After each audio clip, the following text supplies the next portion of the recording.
There is a question that has broken more believers than any sin ever could. It is not a question about doctrine. It is not a question about theology. It is a question that rises from the deepest part of a wounded heart. God, why is this happening to me? You have prayed, you have trusted, you have obeyed, and still the pain came, the loss came, the silence from heaven came, and somewhere in the middle of all of that, you began to wonder if your faithfulness was even worth it, if God truly sees you, if He truly cares. My brothers and sisters, I need you to stay with me, because what God is about to show you through His Word today will not just answer your question, it will rebuild your faith from the ground up. Before we go any further, I need you to understand something crucial. The suffering you are experiencing right now is not evidence that God has abandoned you. It is not evidence that you have failed Him, and it is not evidence that your prayers have gone unheard.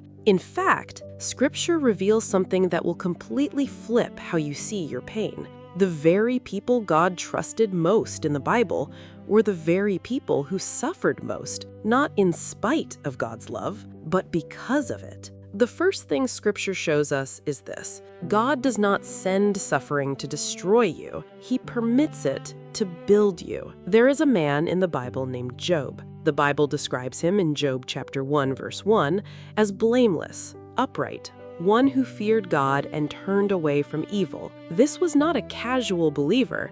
This was a man fully committed to God. And in a single day, Job lost his children, his wealth, his health, and the people closest to him turned away. But here is what the enemy did not know. While Job was sitting in the ashes, God was in heaven, pointing at him with pride. In Job chapter 1, verse 8, God said, "Have you considered my servant Job? There is none like him on the earth."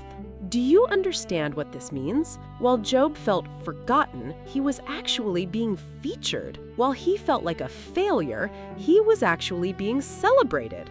God was not punishing Job, God was trusting Job. And that changes everything. The second thing Scripture reveals is this: God never wastes pain. Every tear, every sleepless night, every prayer that felt like it bounced off the ceiling, God recorded all of it. Psalm 56 verse 8 says, "You keep track of all my sorrows. You have collected all my tears in your bottle. You have recorded each one in your book." Not one moment of your suffering has slipped past God unnoticed. He saw the night you almost gave up. He heard the prayer you whispered when you had nothing left. He counted every sacrifice you made in His name that no one else saw. Romans chapter 8 verse 28 tells us, "And we know that in all things God works for the good of those who love Him." All things, not just the comfortable things, not just the answered prayers, all things, including the thing that broke your heart, including the door that closed, including the person who left. God is working all of it together for a purpose that is greater than your current pain. The third thing Scripture shows us will shake you to your core. Your suffering is producing something that cannot be produced any other way. Think about a seed. A seed does not grow in the sunlight. A seed grows in the dark, underground, alone, in a place where no one can see what is happening. But something is happening. Roots are going deeper. Strength is being built. And soon, what was buried in darkness will stand tall in the light. You are the seed, and your dark season is not your burial. It is your planting. Romans 5 verses 3-4 says, "Suffering produces perseverance. Perseverance produces character, and character produces hope." This is not just theology, this is God's divine manufacturing process, and you are the masterpiece He's working on. The fourth thing I need you to hear today is perhaps the most important. Your suffering has an expiration date. It will not last forever. 2 Corinthians chapter 4 verse 17 says, "For our light and momentary troubles are achieving for us an eternal glory that far outweighs them all."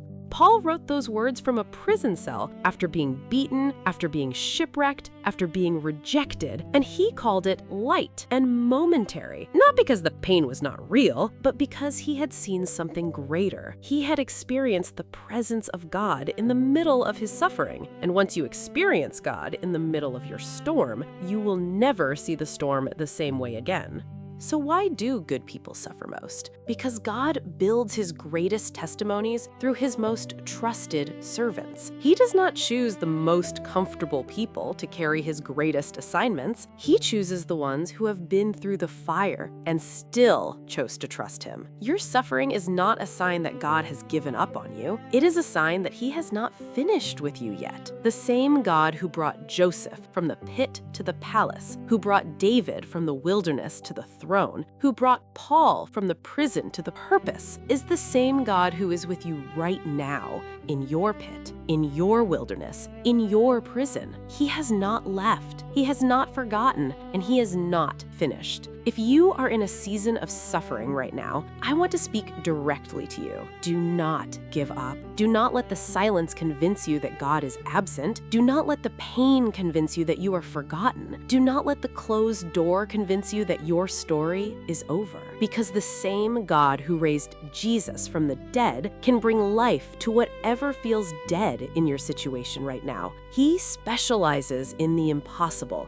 He thrives in the darkness, and he has never once lost a case. Your pain is not the period at the end of your sentence, it is the comma. There is more healing, more restoration, more purpose, more of God himself. And the version of you that comes out on the other side of this will be stronger, deeper, more unshakable, and more dangerous to the enemy than you have ever been. Write this in the comments right now. God, I trust you with my pain. And if this message reached someone who needed it today, share it with them, because sometimes the most powerful ministry in the world is simply showing someone that they are not alone. Subscribe to Veil Lifted, because here we do not just seek content, we seek transformation.